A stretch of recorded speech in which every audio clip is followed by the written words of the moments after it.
good to be back.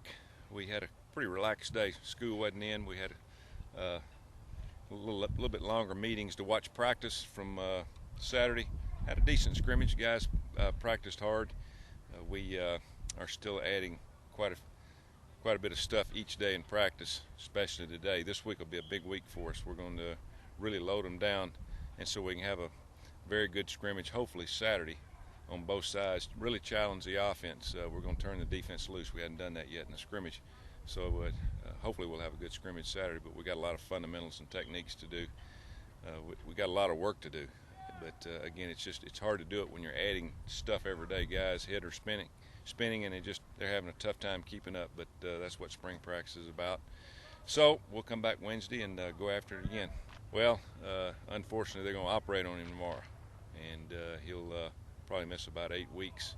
The doctors feel like that they have to go in and attach a couple of ligaments that either loosed or detached, and so they don't want to take any chances. So they'll operate on him tomorrow, and he'll have bandages up for at least 3 or 4 weeks, but won't be able to throw for 8 weeks. So that's going to set him back a little bit. So I thought Potts was going to get a little bit of edge on Sheffield, and it didn't take long for him to even up with him. But unfortunately, it happened. But Daggy and Jacob are getting some good practice time.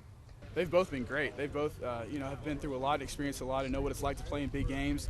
And they've been, they're like big brothers. They're like big brothers to us. We always ask them questions, and they've been great allies for us. That's for sure. I mean, I called them both. I felt for them both. Obviously, it's a little bit different being a senior in high school and a senior in college because this might be the last time you ever play football. But those guys, they're great character guys, they're great team guys, and nothing's gonna hold them back. They'll be ready to start to compete, in the fall, and they're great teammates. They're going to be there to give us advice, as we get these reps. So, yeah, I think these injuries are just a minor setback for both of them.